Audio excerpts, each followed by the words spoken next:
ہو جائے گی۔ اب میں دعوت خطاب دیتا ہوں مبلغ الاسلام مناظر پاکستان جناب علامہ ملک آفتاب حسین جوادی صاحب، آپ بھرپور کو کہ وہ آئیں اپنے مخصوص انداز میں ذکر و فضائل مصاحب بیان فرمائیں۔ بر محمد و آل محمد صلوات۔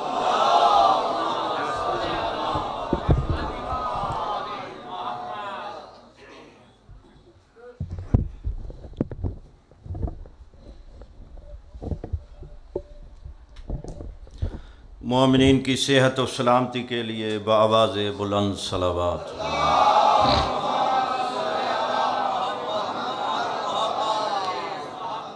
تعجیل امام زمانہ کے لیے مل کر بآواز بلند صلوات۔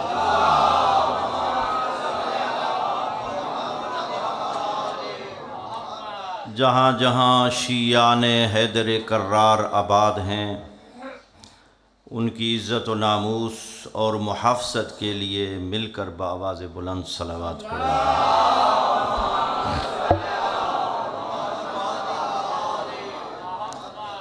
اعوذ باللہ من الشیطان الرجیم، بسم اللہ الرحمن الرحیم۔ الحمدللہ رب العالمین، الصلاۃ والسلام علی سید الانبیاء والمرسلین،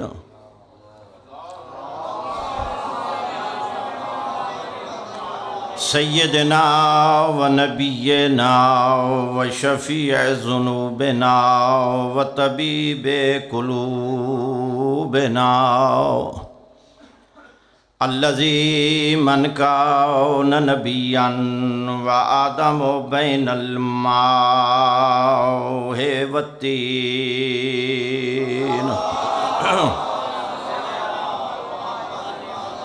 الفائز سرمد والرسول المسدد المصطفى الامجد، حبیب الہ العالمین ابی القاسم محمد،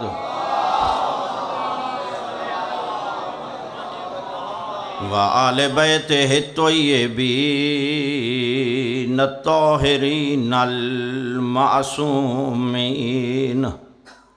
الذین اذھب اللہ عنہم الرجس وطہرہم تطہیرا۔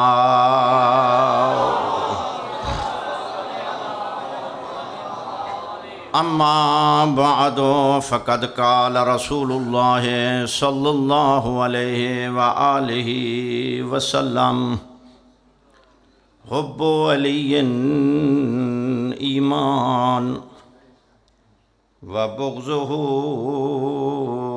کفر ونفاق۔ بآواز بلند صلوات۔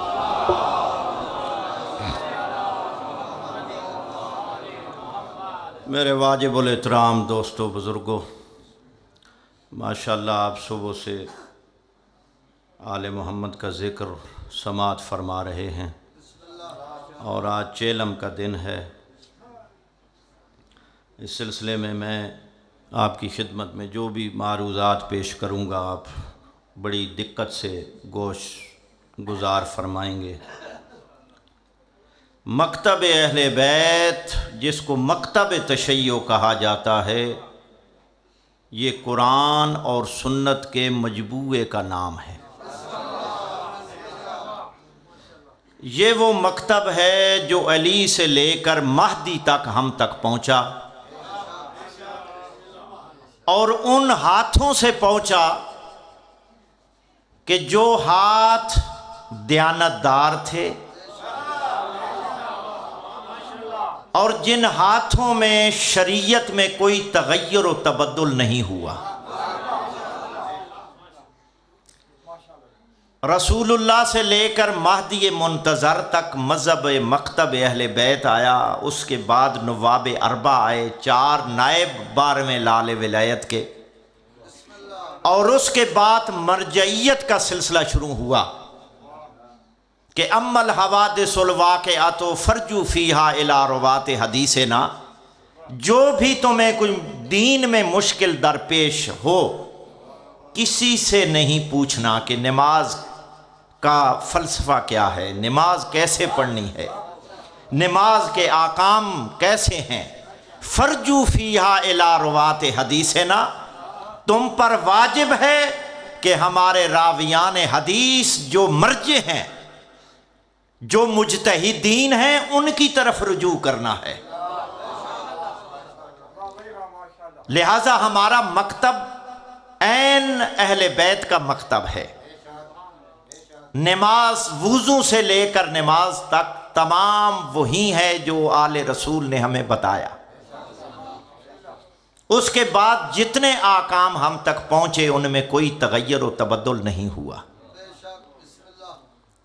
تو اس حوالے سے نماز کے بارے میں میرے سامنے کتاب صلاۃ مسعودی ہے، آپ گھبرا تو نہیں رہے حضرات؟ صلاۃ مسعودی علامہ سمرقندی کی کتاب ہے، اور 7ویں ہجری کے انتہائی بہت بڑے محدث گزرے ہیں اور بہت بڑے فقیہ ہیں۔ یہ کتاب ہماری نہیں بلکہ ہمارے بھائیوں کی کتاب ہے۔ اس میں انہوں نے فلسفہ نماز لکھا ہے کہ فلسفہ نماز کیا ہے، اور جو مکتب اہل بیت تھا ان کی نماز کیا تھی، اور جو مکتب اہل بیت کے مد مقابل تھا ان کی نماز کیسی تھی۔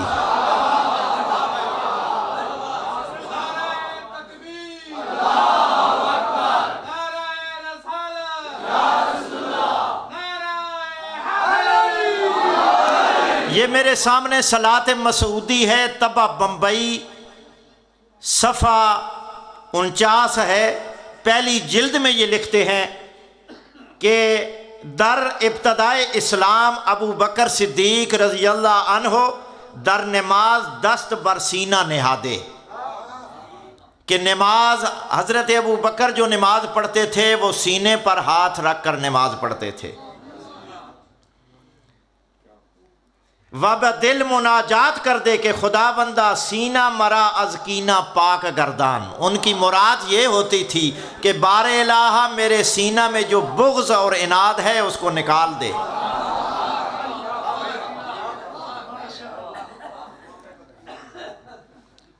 مقصود یعنی ان کا مقصد یہ تھا، نیت این بود امیر المومنین ابو بکر صدیق، آپ ناراض تو نہیں ہو رہے؟ یہ الفاظ ان کے ہیں۔ ابو بکر صدیق رضی اللہ عنہ آن بودی کہ اے پروردگار آنچ در سینہ من است و آن ایمان است و معرفت است، اے بار الہ میرے سینے میں جو ہے وہ ایمان ہے اور اس کے بعد معرفت ہے، لہذا بر من نگہدار، میرے ایمان کی بھی حفاظت کر اور میری معرفت میں بھی حفاظت کر، نہ میرا ایمان کم ہو اور نہ میری معرفت میں کوئی کمی آئے۔ امیر المومنین عمر رضی اللہ عنہ دست بر شکم نہادے، عمر ہاتھ پیٹ پر رکھتے تھے، پیٹ پر رکھ کر نماز پڑھتے تھے۔ دل مناجات کر دے کہ خدا بندہ باطن مرا از حرام نگاہ دار، بار الہ میرے شکم کی حفاظت کر کہ میں کوئی حرام لقمہ نہ کھا لوں۔ امیر المومنین علی رضی اللہ عنہ دستہا آزاد، امیر المومنین عثمان دست بر فرج نہادے، وہ سینے سے پیٹ سے شکم سے تھوڑا نیچے ہاتھ رکھتے تھے۔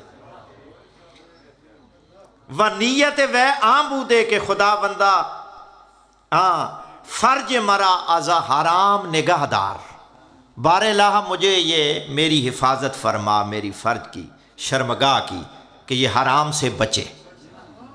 اب تینوں کی نماز آپ نے سن لی. یہ مکتب مد مقابل ہے علی کے. یہ مکتب ہے جو آل محمد کے مد مقابل ہے. ان کی نماز کا یہ طریقہ ہے. اب آپ نماز سنیں حیدر کرار کیسی نماز پڑھتے تھے.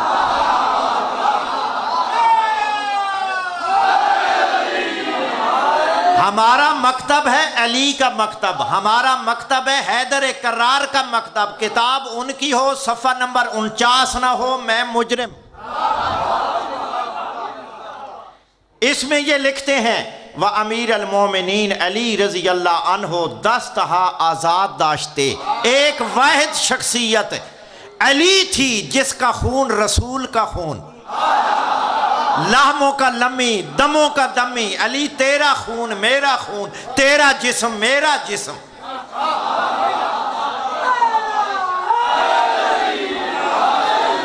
حیدر کرار نہ سینے پہ ہاتھ باندھتے تھے، نہ شکم پر باندھتے تھے، نہ فرج پہ باندھتے تھے.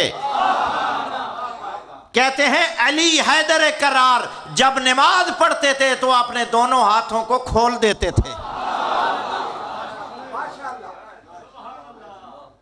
و نیت و آمبودے خدا بندہ علی ہیچ نہ دارد. خدا بندہ علی کے نہ سینے میں کوئی کینہ ہے نہ بغض ہے، نہ علی ایسا فعل کرتا ہے جو منافی شریعت ہو، نہ ایسا کام کرتا ہے جو شریعت کے خلاف ہو، نہ ایسا کام کرتا ہے جو شریعت محمدی کے منافع ہو. علی کو نہ حرام سے بچنے کی ضرورت، علی کو نہ ایمان اور معرفت کی زیادتی اور کمی کی ضرورت، کیونکہ علی اس مرتبے پہ فیض ہے. لو کوشف الغطا مزدت تو یقینا، اگر تمام پردے بھی ہٹا دیے جائیں علی اتنی بلندی پر فیض ہے کہ علی کے نہ ایمان پر کمی آ سکتی ہے نہ زیادتی آ سکتی ہے.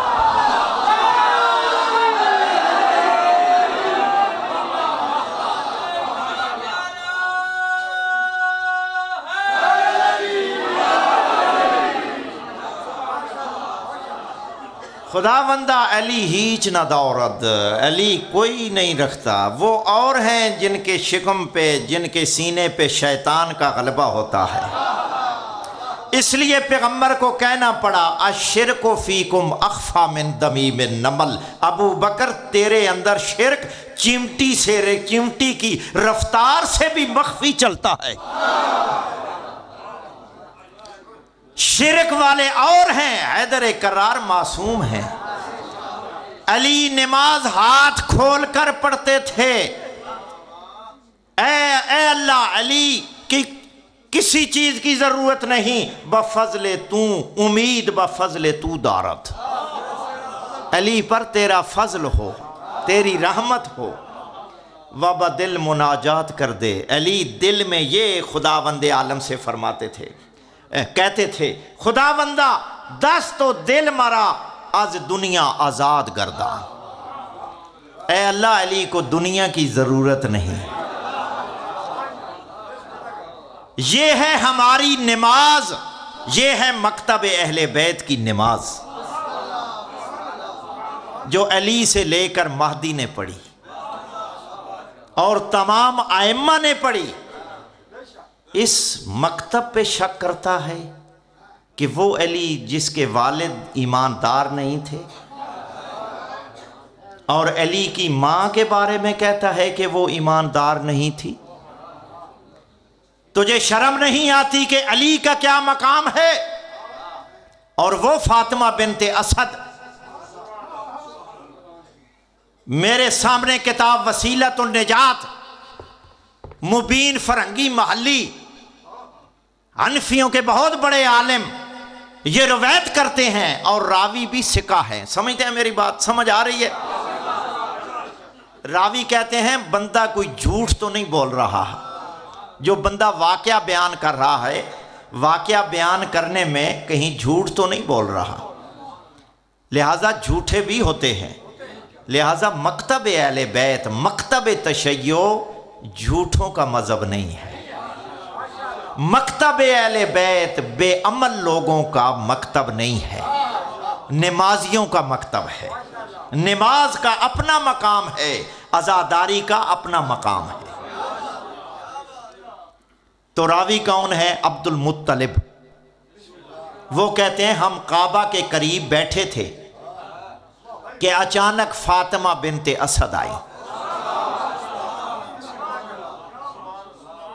آتے ہی بی بی نے کعبے کا طواف کرنا شروع کیا۔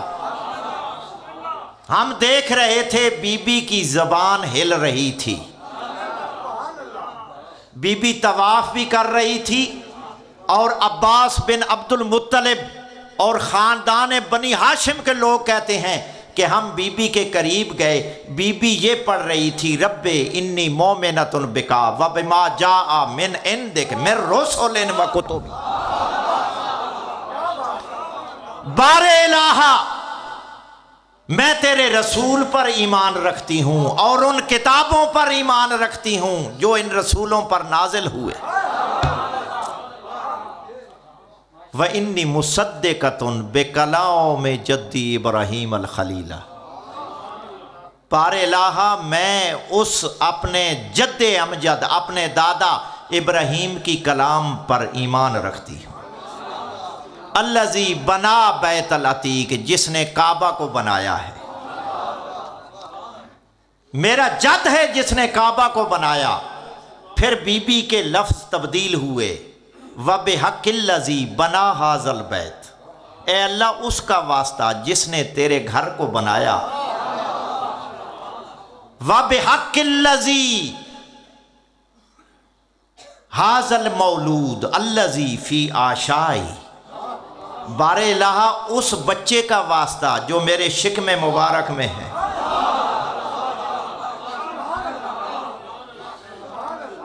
اس بچے کا واسطہ جو میرے شکم مبارک میں ہے، وَيُكَلِّمُنِي، جو میرے ساتھ کلام کرتا ہے، وَيُونِسُنِي، اور ایسی باتیں کرتا ہے کہ مجھے مانوس کر دیتا ہے۔ پھر بی بی کے لفظ بدلے، ان ھذا آیۃ من آیات اللہ، یہ عام انسان نہیں، تیری آیات میں سے ایک آیت ہے۔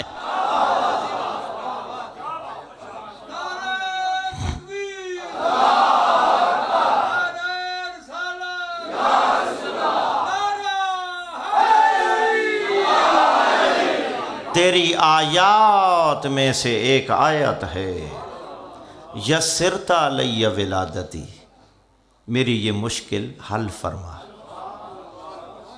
اہل سنت کی کتاب نہ ہو، وسیلۃ النجات نہ ہو، صفحہ نمبر 60 نہ ہو، حنفی عالم نہ ہو، میں مجرم۔ کہتا ہے بی بی کے کلمات ختم ہوئے، کعبے کا دروازہ نہیں کھلا بلکہ دیوار شک ہو گئی۔ علی کعبہ کے اندر، فاطمہ بنت اسد کعبہ کے اندر داخل ہو گئی۔ اب بی بی اندر رہیں، حضرت مریم، حضرت سارہ جیسی معصوم بیبیاں فرائض سر انجام دے رہی تھیں، لیکن تاریخ کہتی ہے کہ علی نے آنکھ نہیں کھولی جب تک پہلی نظر رسالت پر نہیں پڑی۔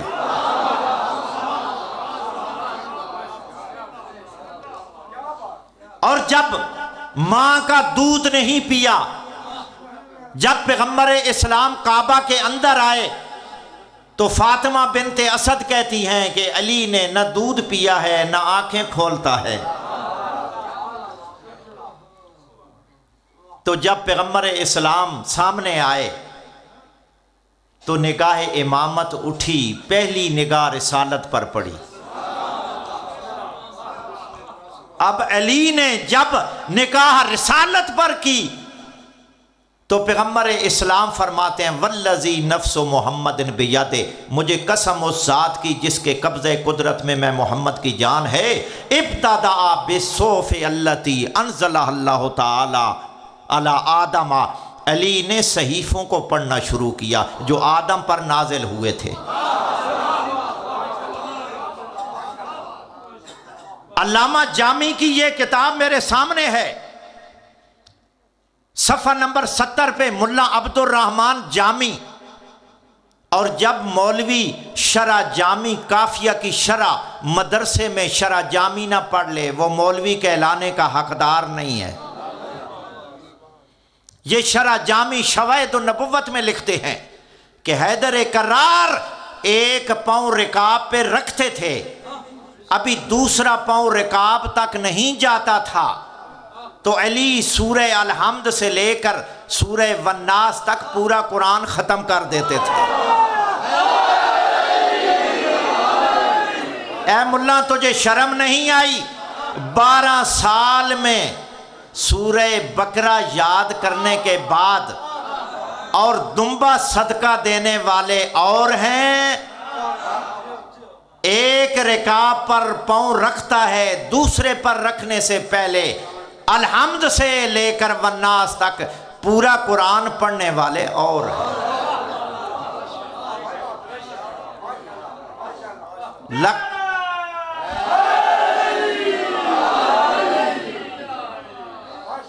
یہ اہل بیت کے فرد ہیں، اس لیے تو احمد ابن حنبل کے بیٹے نے پوچھا تھا اپنے بابا امام احمد بن حنبل سے، حنبلی ہیں، 4 امام ہیں ان کے، ابو حنیفہ، مالک، شافعی، احمد ابن حنبل۔ احمد ابن حنبل سے بیٹے نے پوچھا ما افضل من اصحاب رسول اللہ، بابا یہ بتائیے صحابہ میں سے کون افضل ہے؟ سن رہے ہیں میری بات؟ تو انہوں نے اپنے عقیدے کے مطابق نام لیا، فلاں فلاں فلاں حضرت، فلاں حضرت، فلاں حضرت، عبیدہ ابن جراح، عبد الرحمن ابن عوف، طلحہ بن زبیر، فلاں فلاں۔ تو بیٹا پوچھتا ہے فَأَيْنَ علی ابن ابی طالب، بابا سب صحابہ کے نام لیے، علی کہاں گئے؟ تو احمد ابن حنبل کہتے ہیں بیٹا یا بنیا علی من اہل البیت، بیٹا علی اہل بیت میں سے ہے، لا یقاسو بہم احد، علی کی برابری کوئی نہیں کر سکتا، تجھے سمجھ نہیں؟ اہل بیت اور ہے، اصحاب اور ہے۔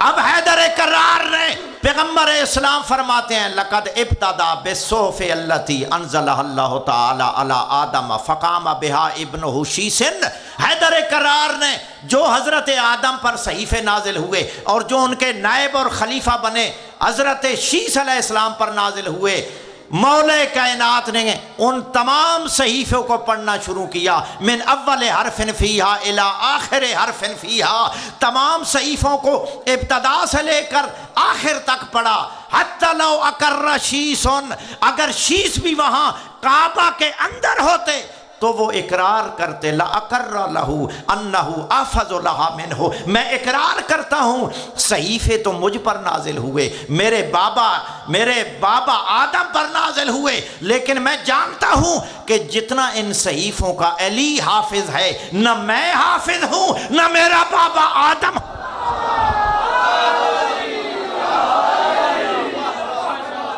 ثم تلا صحف ابراہیم، اس کے بعد مولا علی نے جو حضرت ابراہیم پر صحیفے نازل ہوئے ان کو ثم تلا زبورا ثم انجیل علی عیسیٰ، حضرت موسیٰ بھی ہوتے تو وہ کہتے لَأَقَرَّ لَهُ أَنَّهُ أَحْفَظُ لَهَا مِنْهُ، میں موسیٰ ہوں، کتاب تو مجھ پر نازل ہوئی، کتاب تو میری ہے، لیکن میری کتاب کا بھی حافظ مجھ سے زیادہ حافظ علی ابن ابی طالب۔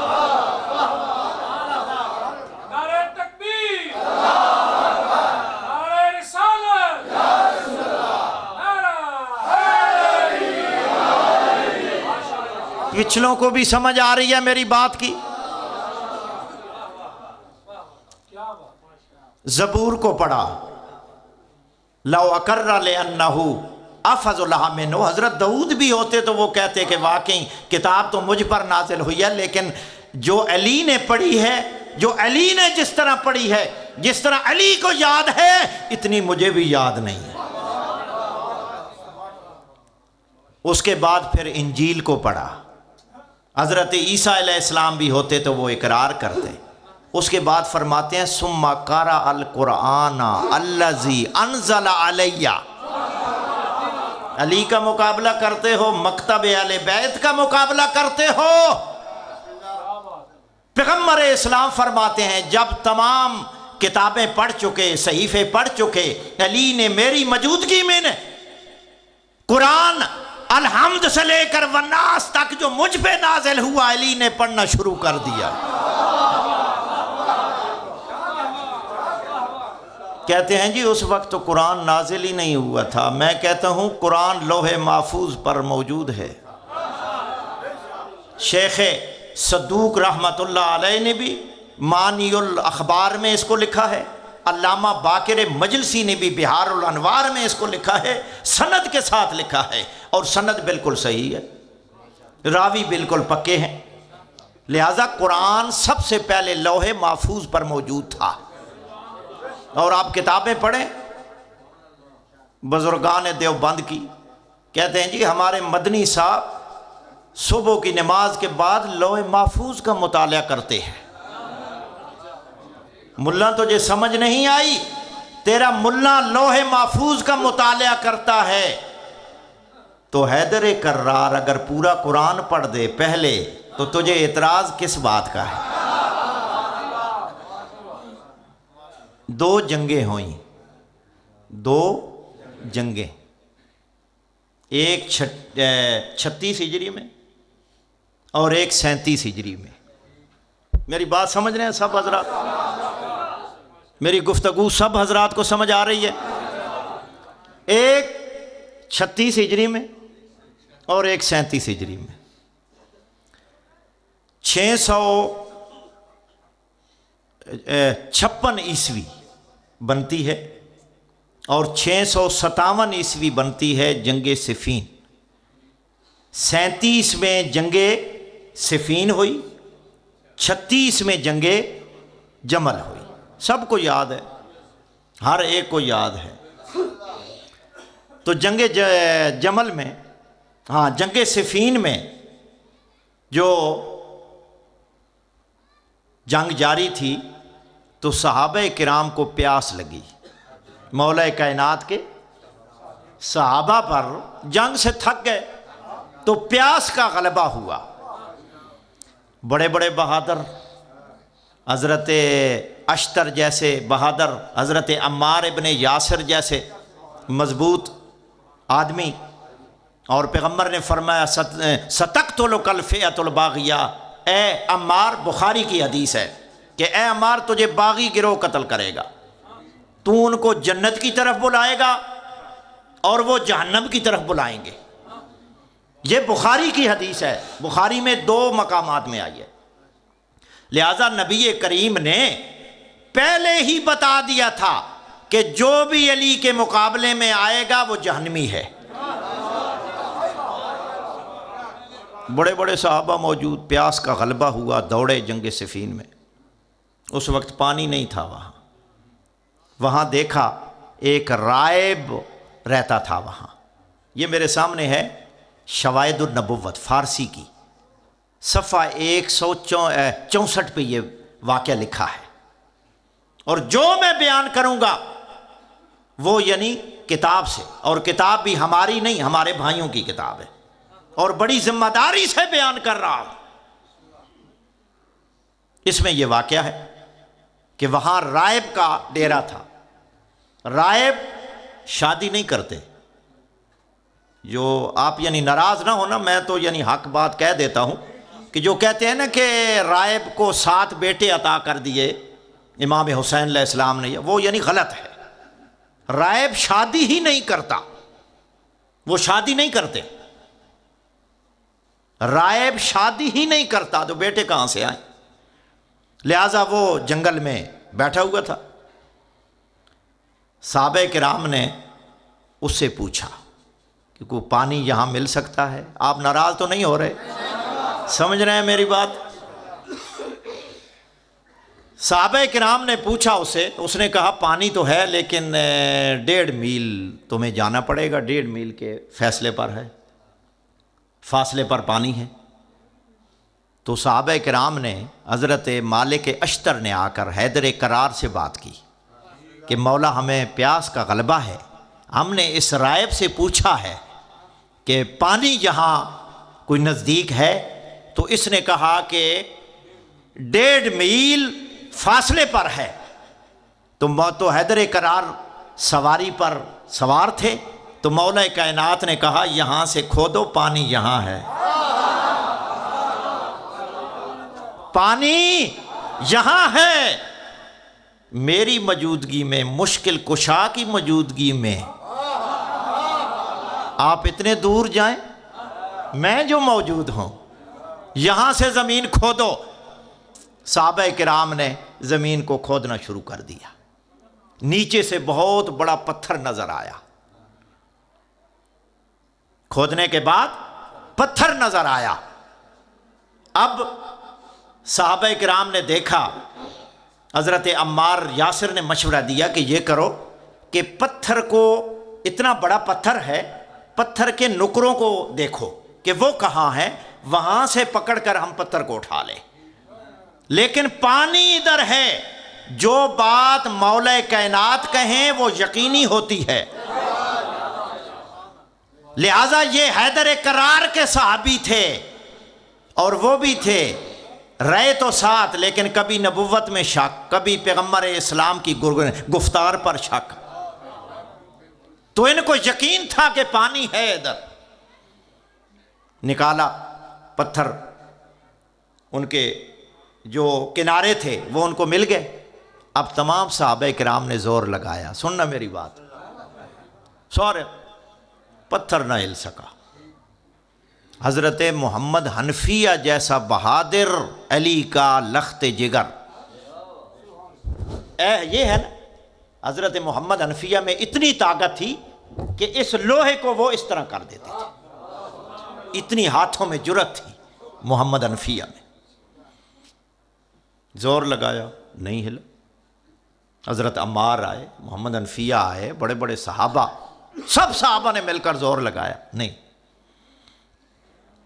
مولا کی خدمت میں آئے کہ مولا جو آپ نے فرمایا ہے کہ وہاں پانی ہے، پتھر بہت بڑا ہے، پتھر نہیں ہل رہا۔ فتبسم امیر المومنین، مولا کائنات مسکرائے، مسکرانے کے بعد سیدھے آئے۔ حیدر کرار نے، یہ عبد الرحمن جامی نے لکھا، عالم ان کا ہے، شیعہ نہیں ہے۔ عبد الرحمن جامی لکھتا ہے کہ حیدر کرار نے پورا ہاتھ نہیں لگایا، انگلیاں لگائیں پتھر کے نیچے، انگلیوں کے اوپر۔ اتنا بڑا پتھر حیدر کرار نے اٹھایا، اور جنگ صفین میں معاویہ خیل بھی دیکھ رہے تھے۔ اب حضرت عمار کہتے ہیں، اے دیکھو ہمارے مولا کی طرف۔ مولا کائنات نے انگلیوں پہ پورے پتھر کو اٹھا لیا، اور کہتے ہیں نیچے سے ایسا پتھر، ایسا پانی نمودار ہوا کہ ہم نے پوری زندگی ایسا پانی نہیں پیا۔ کہ اس پانی کی اتنی خوشبو کہ وہ پورے جنگ صفین میں جنت کی خوشبو آنے لگی۔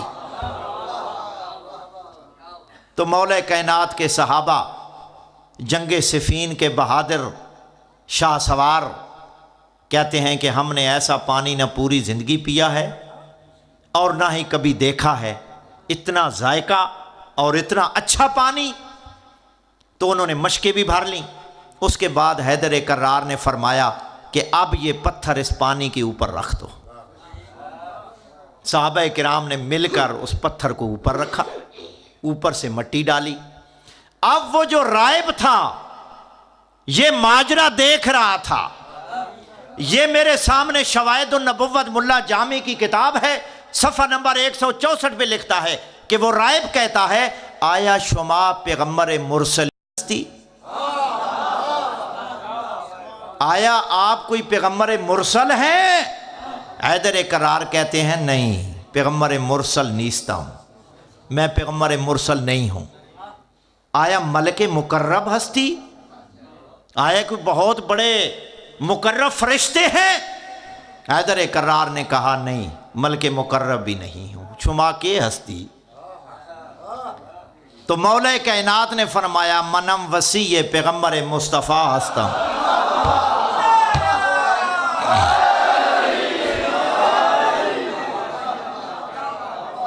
اب رائب نے کہا ذرا ہاتھ بڑھاؤ، میں ہاتھ کو چوموں اور ان انگلیوں کو چوموں جن انگلیوں نے اس پتھر کو ہٹایا ہے۔ اب حیدر کرار نے ہاتھ بڑھایا، اس نے ہاتھ کو چوما، اور جو اس نے کلمہ پڑھا ہے جنگ صفین کے میدان میں معاویہ خیلوں کے سامنے، اگر وہ کلمہ شیعوں والا نہ ہو تو، میری بات نہیں سمجھے آپ، اگر کلمہ شیعوں والا نہ ہو اور کلمے میں ولایت علی ابن ابی طالب کا اقرار نہ ہو تو ہم مجرم۔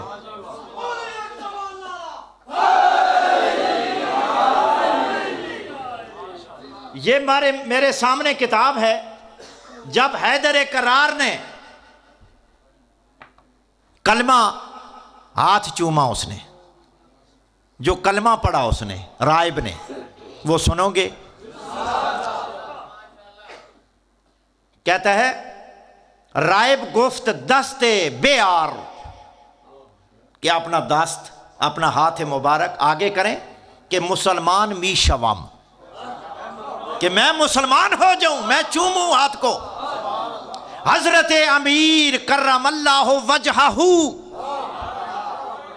کرم اللہ وجہہ، وہ کہتے ہیں لم یسجد لسانہ من، کرم اللہ وہ ہوتا ہے جس نے پوری زندگی میں ماں کے شکم سے لے کر بعد تک بتوں کے سامنے اپنا سر نہ جھکایا ہو، وہ کرم اللہ وجہ ہوتا ہے۔ دست بوئے داد، دست کو چوما، مولا علی کے ہاتھوں کو چوما، وگفت اشہد اللہ الہ الا اللہ واشہد ان محمد رسول اللہ واشہد انک وصی رسول اللہ حقا۔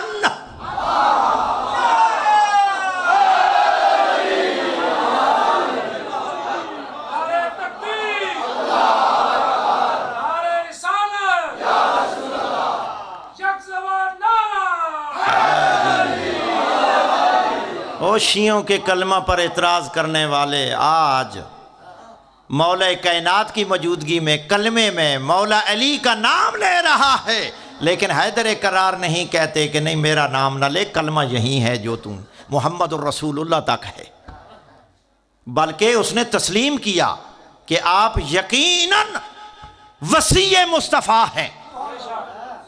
اس کے بعد حیدر کرار نے اس سے پوچھا کہ اے ریب، میں نہ توحید تجھے سمجھائی ہے، نہ اپنے دین کے بارے میں بتایا ہے، نہ میں نے محمد مصطفیٰ کا مقام تیرے سامنے بیان کیا ہے، نہ میں نے اپنی عظمت کو تیرے سامنے بیان کیا ہے، بتا کون سی چیز نے تجھے مجبور کیا ہے کہ تو مسلمان ہو جائے؟ سنو گے جملہ؟ رائب کہتا ہے مولا میں مجھ سے پہلے بھی یہاں ہمارے عیسائی عالم، ہمارے رائب رہے، اور وہ اسی انتظار میں رہے، لیکن وہ مر گئے، وہ اسی انتظار میں جنگل میں میدان میں اس جھوپڑی میں رہے، لیکن وہ حسرت لے کر دنیا سے چلے گئے۔ لیکن میرے نصیب، میرے مقدر اتنے بلند ہوئے کہ میں جس کا انتظار کر رہا تھا میری انتظار کی گھڑیاں ختم ہو گئی۔ سمجھ آ رہی ہے؟ کہتے ہیں کیا بات ہے؟ کہتے ہیں ہماری تمام کتابوں میں لکھا ہے، ہماری تمام کتابوں میں یہ بات لکھی ہے، اور اس کے بعد ہمارے تمام علماء یہ کہتے آئے ہیں کہ اس میدان میں ایک پتھر ہے اور پتھر کے نیچے جنت کا چشمہ ہے، اور یہ ایسا چشمہ ہے کہ وہ چشمے کو یا نبی خود جانتا ہے یا نبی کا حقیقی خلیفہ جانتا ہے۔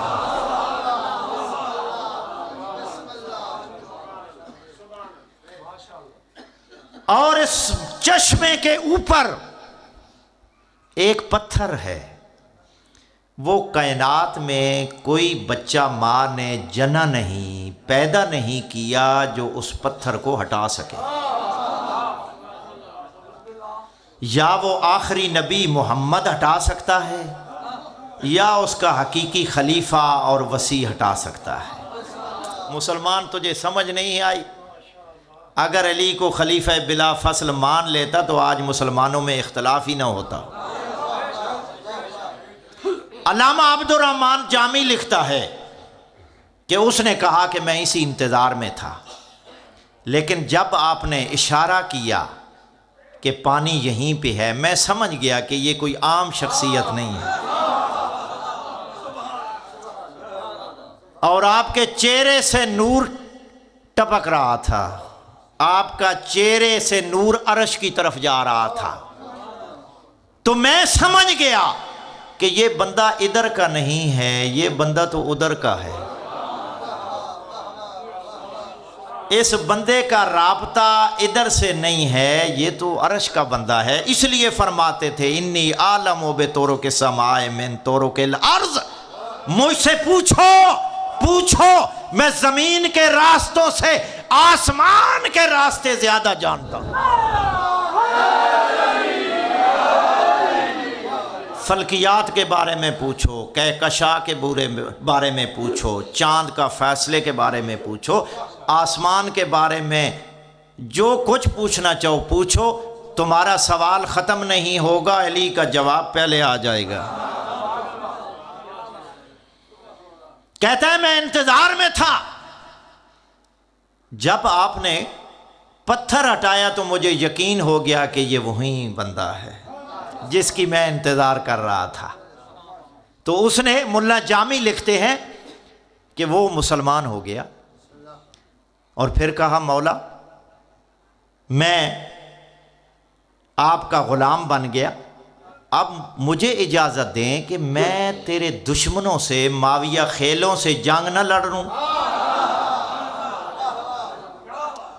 میں ذرا معاویہ خیلوں سے جنگ نہ لڑوں۔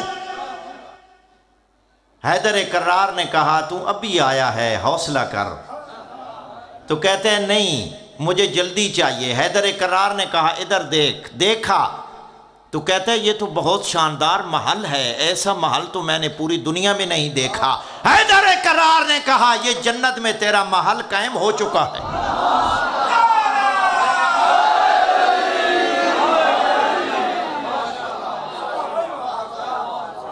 کہتا ہے مولا مجھے اجازت دو، اجازت دی۔ جنگ صفین میں جب گیا، ادھر اویس کرنی، کیا کہنا اویس کرنی کا، حضرت اویس کرنی نے گھوڑے کو ایڑ لگائی، کہتا ہے ادھر تو اندھیرا ہے، جنت تو ادھر ہے جہاں حیدر کرار ہے، اور وہ اویس کرنی کہ جو پیغمبر اسلام کی زیارت کرنے آیا تھا تو پیغمبر موجود نہیں تھے۔ جب پیغمبر آئے تو کہتے ہیں انی آجد ریح الرحمن من الیمن، مجھے یمن سے جنت کی خوشبو آ رہی ہے۔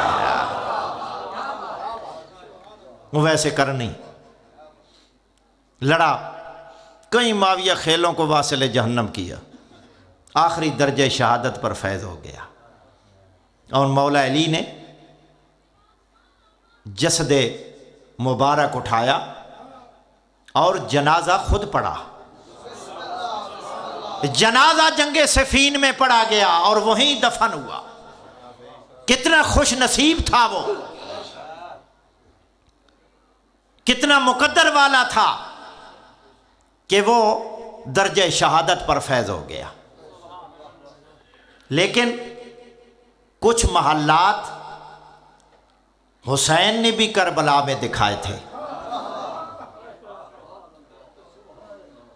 اپنے صحابیوں کو زہیر ابن کین، مسلم ابن اوسجا، بوڑھے بوڑھے صحابہ. تو میرے مولا نے کہا تھا چلے جاؤ. علی اکبر سے کہا بیٹا روشنی ہے، شرم کر رہے ہیں، چراغ بجھا دو.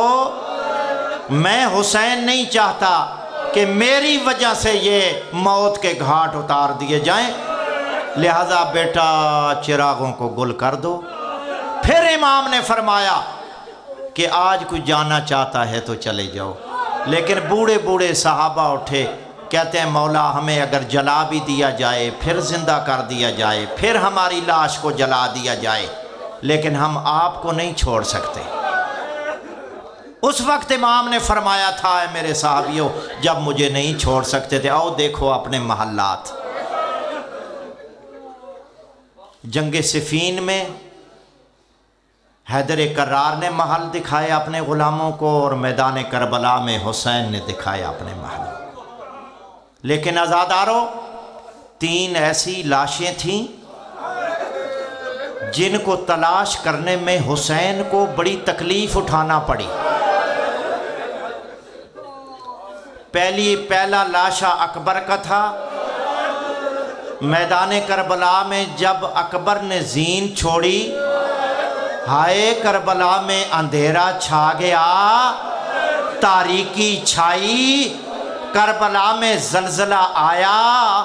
حسین سمجھ گئے کہ میرا اکبر مارا گیا ہے.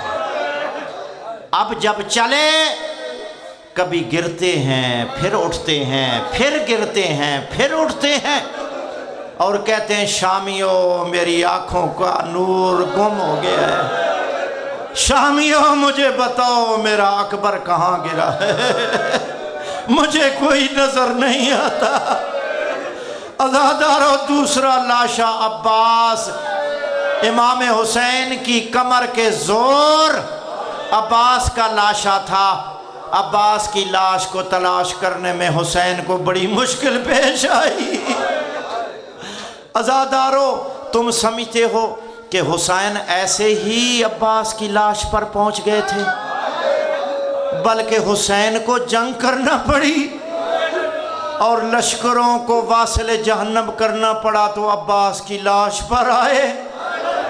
عزادارو، کیا دیکھتے ہیں؟ ایک کالے بھرکے والی بیوی بیٹھی ہے جس نے عباس کا سر اپنی گود میں رکھا ہوا ہے اور عباس کی آنکھوں کو صاف کر رہی ہے اور فرماتی ہیں عباس میں بھی راضی، میرا بابا بھی راضی، میرا حسین بھی راضی، میری بیٹی زینب بھی راضی. عزادارو، تیسرا لاشا قاسم کا تھا. حسین بڑی دیر سے قاسم کی لاش پر پہنچے. عزادارو، چیلم تو آپ نے ذاکروں سے سن لیا، علماء سے سن لیا ہے.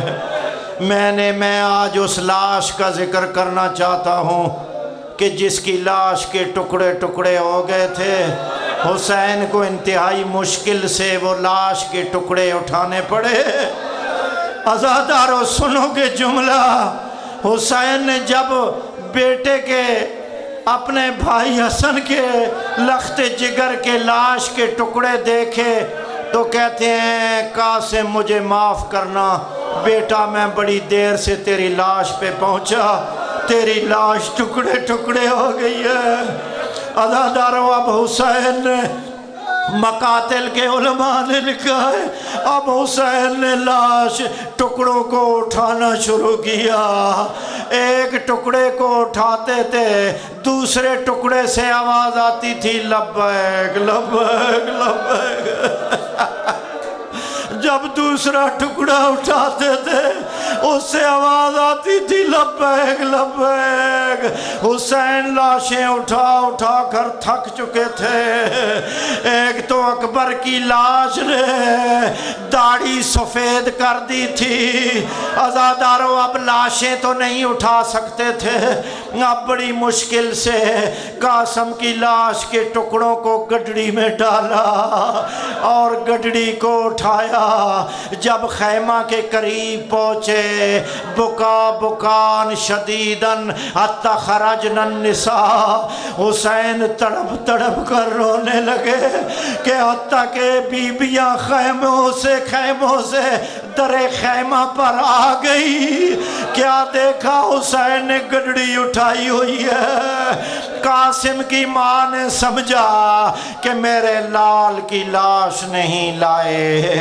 عزاداروں جب خیمے میں حسین نے دیکھا، خیمے میں گڈڑی اٹھا کر کبھی گرتے ہیں کبھی اٹھتے ہیں، زور ہزاروں قطار روتے ہیں۔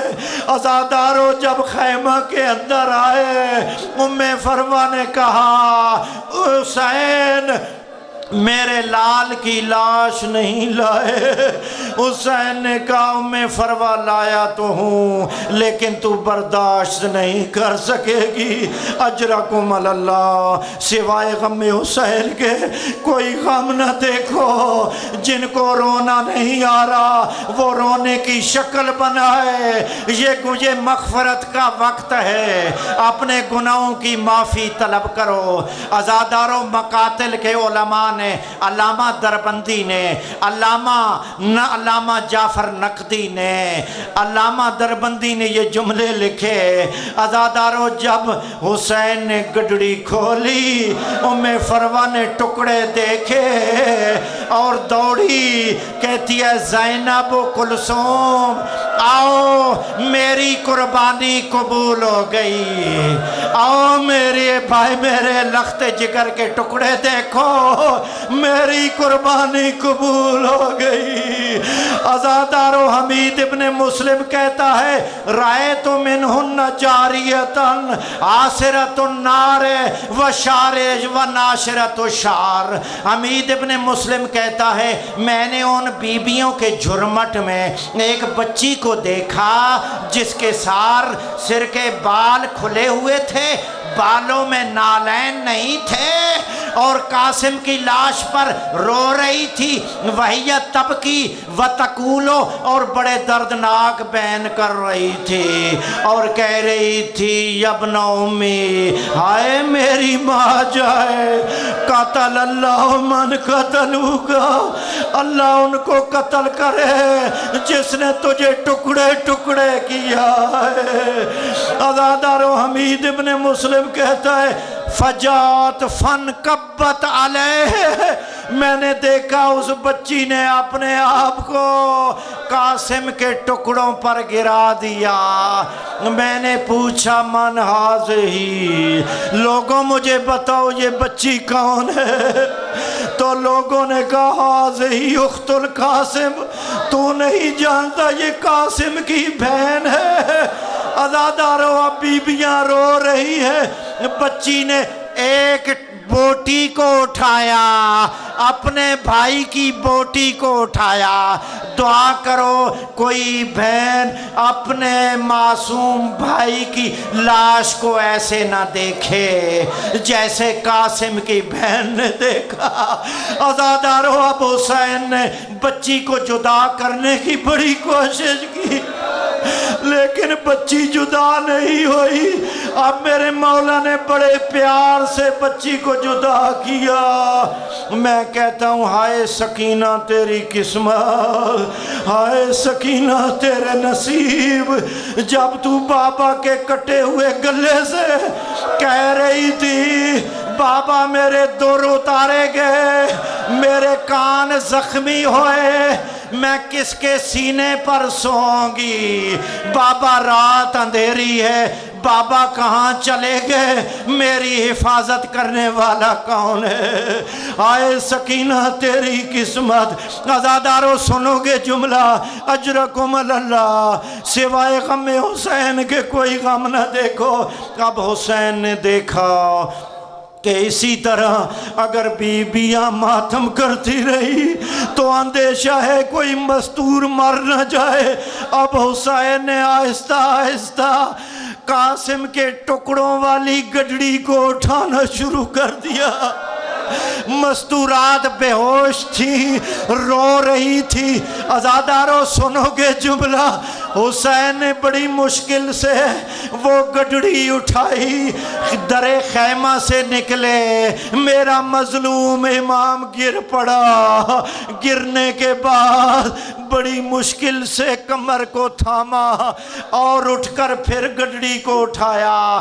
گنجے شہداء میں آئے، علی اکبر کی لاش کے ساتھ گڈڑی کو رکھا، ایک ہاتھ اکبر کی لاش پر رکھا، دوسرا ہاتھ قاسم کے ٹکڑوں پر رکھا۔ فرمایا واہ غربتا، ہائے نہ قاسم رہا، ہائے نہ اکبر رہا۔ عزادارو حرم مبارک میں کربلا معلی میں علامہ مہدی بحر العلوم صبح کی نماز کے بعد امام حسین کی کربلا میں آج چیلم منعقد ہے۔ اب سوار ماتم کر رہے ہیں، یہاں سے ہندوستان سے پرسہ دینے ہوئے گئے۔ عزادارو آج چیلم ہے، آج چیلم ہے۔ عزادارو سنو گے جملہ، کربلا میں صبح کی نماز کے بعد علامہ مہدی بحر العلوم نے یہ جملہ پڑھا کہ حسین آئے، ایک ہاتھ اکبر کی لاش پہ رکھا، ایک قاسم کی لاش پہ رکھا اور کہا واہ غربتا، ہائے میں غریب ہو گیا۔ عزادارو مومنین نے گریہ و بکا کیا۔ علامہ بھی گھر آ گئے، دوپہر کا کھانا کھانے کے بعد سو گئے۔ سوتے ہوئے کیا دیکھتے ہیں، کالے برقعے والی بی بی گھر میں آئی، کہتی ہے علامہ تو تو پڑھ کر سو گیا، تو تو گہری نیند سو گیا، جب تو پڑھ کر آیا ہے زینب کی بائیں حسین کے گلے میں ہے، میں چپ کر آتی ہوں، بابا علی چپ کر آتے ہیں، ماں زہرا چپ کر آتی ہے، فرشتے عرش پہ رو رہے ہیں، زینب اور حسین چپ نہیں ہوتے، تو پڑھ کر آ گیا۔ ہائے میری زینب چپ نہیں کرتی، ہائے میرا حسین، انا للہ و انا الیہ راجعون۔ پڑھنا ہے کسی نے؟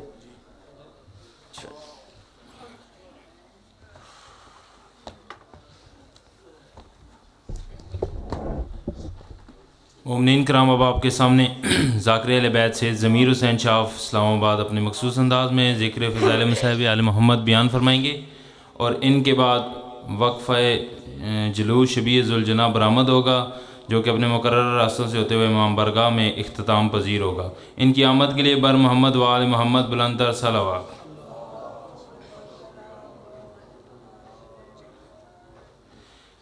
چائے جن لوگوں نے پینی ہے وہ سید سبتین شاہ صاحب کی بیٹھک میں تشریف لے جائیں، اور لنگر امام کے لیے یا